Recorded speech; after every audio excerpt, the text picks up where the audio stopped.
Well, I've got about 12 subscribers, which is amazing to me, fantastic, and I appreciate every one of them, except for maybe the first two. They might be bots, because they subscribed before I even had anything up on the channel. So I don't know, but I appreciate all of them, and I'm surprised I got that many so quickly once people figured out that it was there, that the channel was there. Anyway, I thought I don't plan to do a lot of talking head stuff, but I thought maybe I'd just go over a couple things in case people are wondering who the heck this fellow is. So yeah, I'm a native Vermonter, born, brought up in Vermont, small town Wallingford.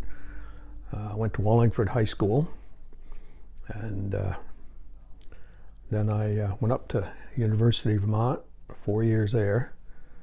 And well, then of course, that was about 1970, so the Vietnam War come along, and the draft and all of that. And, well, I didn't want to get drafted.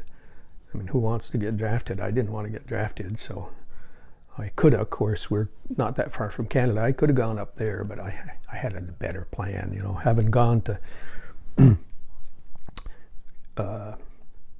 Wallingford High School and University of Vermont. I was smart. I'm like a smart person, and so I figured out, in order to get out of the draft, what to do to get out of the draft. Yep. I enlisted. Yeah. Anyway, of course, my grandfather was Navy, World War I. My father and his two brothers were 1st Marine Division, World War II. So seemed like the thing to do. So I spent 4 years in the Navy, and some of the good news to come out of that is I have a bunch of good buddies. I met my lovely wife Leonora, worked on the base there, one of the bases I was stationed on there in the Philippines, and we've been married 42 years now. Yeah, it worked out pretty well. So right after we were married, I went ahead and we had a house built there in San Antonio, in her hometown. And then after I got out of the Navy, well, sort of shorten the story up a little bit, I spent a year at University Santo Tomas in Manila, and then 3 years at University of the Philippines School of Allied Medical Professions, where I got my BS in physical therapy. Yep. And just before, well, a few months, I guess it was, before graduation, our son Blair was born, and we'll be talking quite a lot more about him here in one of these next upcoming videos. Got some stuff coming up, but that'll keep you in suspense for that. So when we come back to the States there, I had a job down in Florida for a couple of years at a rehab facility, and then heard about a job opening up at Mary Hitchcock Memorial Hospital, which is now Dartmouth Hitchcock Medical Center. And so come up there and worked there for 30 plus years, and then retired.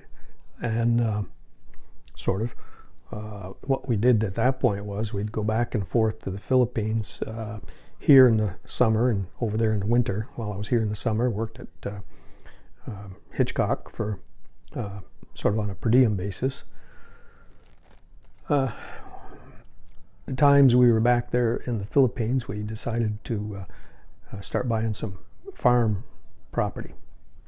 So at this point, we can grow basically all our own vegetables, and we got rice paddies and so forth, so we can grow our own rice. Of course, the only problem with growing rice is once you get it, you got to have somebody carry that stuff to put it into storage. Yeah. Well. Anyway, also along with the farm, of course, we got all the best, especially for my wife. You know, we got to have all the best. And you'll see a picture of the laundromat that she goes to quite often. And of course, she's got all the best, so I had to have all the best too. And so I bought a vehicle, which we call the Beast. It partly because it seems to be made up of a lot of spare parts from this, that, and the other thing. I think I spotted a washing machine parts in there too, but I'm not sure. I could be wrong. I'm not much of a mechanic. Wait a minute. Let me check my teleprompter here. I talked about that. Oh, yeah, okay. So we decided, wait a minute, let me put my, hang on. Sorry about the, there, okay.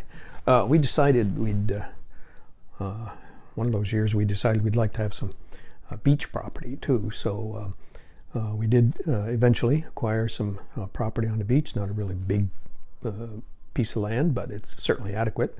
Very nice.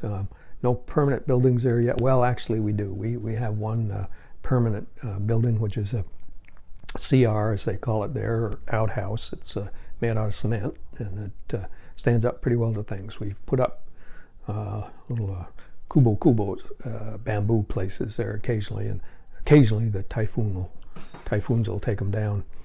But nice beach, and of course that's where we'd like to be. But for the moment, we're not. But we're working on getting back there.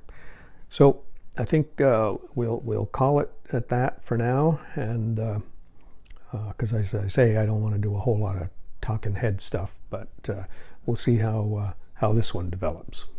Alrighty.